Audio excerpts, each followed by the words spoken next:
Good afternoon, everyone. This is Shannon Scott on Friday the 13th, live from Bonaventure Cemetery in Savannah, Georgia. We're just 4 days shy of St. Patrick's Day and the big parade and gathering in Savannah, which is world famous at this point.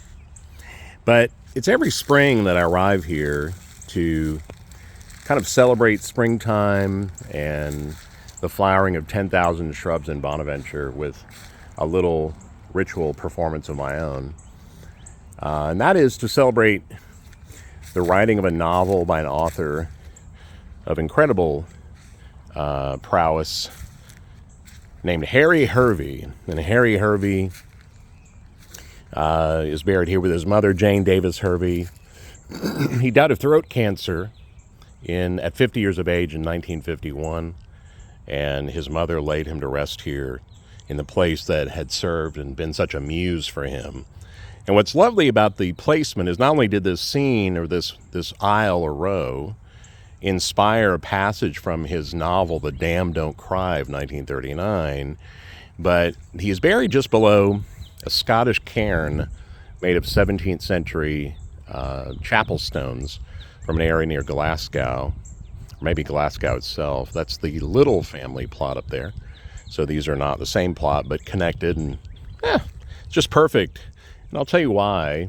In ancient times, when there were no laws, no, guidelines about where you buried someone, you pretty much buried them convenient to you if you could.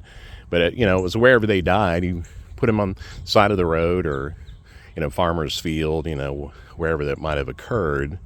And then your loved one, or the act of the loved one, was to bring a large stone to mark that grave. And sometimes these domiciles that were so large were created, the family could gather under them for protection from the weather. They would build the storytelling hearth, and then they would tell the story of their ancestors. And so I like to tell people that in spite of sometimes the critics that don't always like storytellers flocking to the cemetery, in a place like Bonaventure, really kind of unavoidable, but it's really in touch with this ancient tradition of ourselves and the respect and the honoring for the ancestor by telling their stories. And granted, Harry Hervey is not my ancestor, but he is a part of my spiritual aesthetic as a storyteller and writer for sure. Absolute powerhouse of a wordsmith.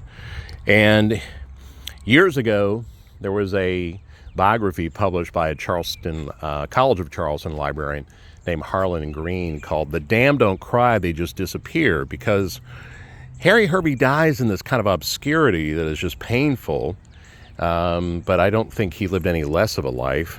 He just, died young, which is, make of that what you want, but, he writes a dozen novels, he travels to the Far East and the Orient that he loved. I mean, he writes screenplays and engage with all kinds of famous people and Broadway musicals and plays. So, for a guy that died young, he packed it in. Few of us will ever write one novel, let alone a dozen or whatever. But nonetheless,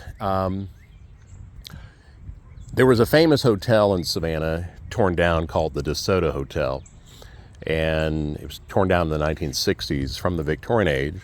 And he lived in the Rotunda Suite, which was magnificent. Just look it up online, the DeSoto Hotel, Savannah, and you'll see the rounded suite with the rounded roof. And that was his apartment until it caught fire. He had to move out. But his mother, Jane, here was in charge of housekeeping for 30 years there. And ultimately may have had something to do with her son, squeezing in, or maybe he helped her get the job. I don't know the order of that. But all that said, when he does die of throat cancer, she lays him to rest here in the place that had been so inspirational. Harry Hervey's partner, Carlton Hildreth, is buried in another part of Bonaventure with his own mother. He lived on to the 1970s as a typesetter for the Savannah Morning News, and the two partners of 20-ish years in both romance, let's say, as partners and writing, were not buried together. And in some ways, they both pass on in obscurity. But anyway, Harry Hervey is here for us to enjoy. And He's also buried next to what I call the starter shrub. There are 10,000 azaleas in Bonaventure that are preparing to bloom, right with St. Patrick's, honestly. But every year, the starter shrub, as I like to call it, this is the one that ignites all of the others. And I think it's just kind of cool that that happens seemingly every spring next to the grave of Harry Hervey. There's just something, I think, cosmic and symbiotic about that, at least in my mind. I enjoy that thought. But he was also very flowery. I mean, that's the thing. Azaleas are not known for their aroma. Some people consider them sort of these vanity shrubs that do nothing else, for the rest of the year except look raggedy and, all that. But, they're showy. And Harry Hervey, whose family owned hotels across the South, big time hotels too at one point. I mean, 600 to 800 room, luxury hotels. But as a kid, he would sit in the lobby and make a study of all the characters. And this became his way of honing his imagination and writing skill. And he was known to dress flamboyantly and have himself photographed in these exotic kind of Oriental clothing styles, which, makes me think of Lord Byron and his love of the Albanian dress. But nonetheless, between his time in Charleston, Savannah, and New Orleans, he becomes aware of a murder that he at least situates in Savannah in the 1930s, presumably, because the novel comes out in 1939. And the killer does not die in real life. This is the understanding. But Harry Hervey in the book, The Damned Don't Cry, fries him in the electric chair, which is quite a statement, especially considering the times we live in now. This type of justice at least lived in fiction. And so it's just interesting. But the main character of the novel is Zelda O'Brien. And she is really the life we're following. And there are all kinds of elements that are very what I call Victor Hugo in the book, but you'll have to read it to maybe grasp some of those. It's really about this sort of story of the individualist, and she comes from nothing but overcomes everything to ultimately get even with the town of Savannah. Savannah can be a very frustrating place to live. In spite of its beauty, it truly is the good and evil town, and you have to kind of navigate the minefield of this place socially. It just lived in such an isolated way for most of its existence that, that's reflected in, let's say, the people and the ways things happen and how they conduct themselves. So it's just really a complex, idiosyncratic town. But anyway, Harry Hervey certainly reveled in the place. And there was a point when Zelda is a teenage girl that she comes to Bonaventure to meet a young man, her age, that she feels will be her betrothed, her knight in shining armor, and of course would learn many lessons following that falling apart, and later marrying a gangster who's murdered. And it's just, again, it's quite a powerhouse of a novel, The Damned Don't Cry. But anyway, every spring to celebrate the great starter shrub, the life and times of Harry Hervey, and maybe there's even a little Carlton Hildreth, his partner, in these words. But I think there's some of the most beautiful ever authored about Bonaventure. And so we are here to perform for you, the audience, the annual Reciting. When they reached Bonaventure, it lay drowsing in the mild April sunlight. As they entered, a flight of butterflies made sparse confetti.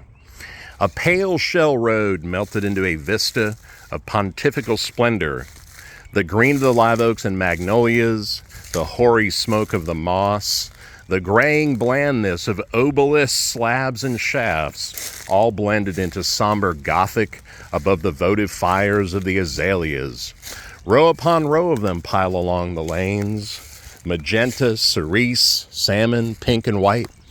Ragged, exultant hedges flaunting their carnal vividness in the celibate glooms. Their prolificy, gloriously obscene, they mock the graves and made void the dreary prophecies of vaults and tombs. They were eternal flowering out of the groin of the earth. They were flames out of skulls. Zelda felt awed by this pagan exaltation, in the midst of orthodox seclusion. Well, gang, that is a powerhouse of a paragraph. One I have committed to memory. Who knows, maybe it'll even be on my own headstone one day. That'd be kind of cool. I don't mind at all, Harry Hervey. But his critics were not always kind. They referred to him as too wordy. And the reality is that they didn't understand that he was quite empathic. He absolutely felt humanly obliged to define the scenes and the people in the most powerful, passionate way that he could, whether they were villains or heroes or whatever. The scenery was, mediocre or grand. I mean, he just wanted to give all of himself in some kind of passionate way. And I think he was true to that. So to the critics, I say, be damned, be gone. Harry Hervey, a master. But guys, if you get to Savannah in the next couple weeks, you can enjoy the fuller bloom of Bonaventure. The shrub, the starter shrub, may be petering out. Hopefully it won't be too rainy in the next couple of weeks, and some of the stuff will still hang around. But if you're downtown, check out the Book Lady bookstore. She often carries Harry Hervey copies, and not just The Damned Don't Cry, but some of his other novels. If you're out there on Amazon.com or Barnes and Noble, wherever you buy books, basically, look for The Damned Don't Cry. I hope you'll thank me for it. And come see Harry Hervey. He's buried not far from the entrance of Bonaventure. Just, keep the Scottish cairn in mind of the Little family, and you can find Harry and his mother, Jane Davis, here. And, of course, the starter shrub. Have a blessed weekend.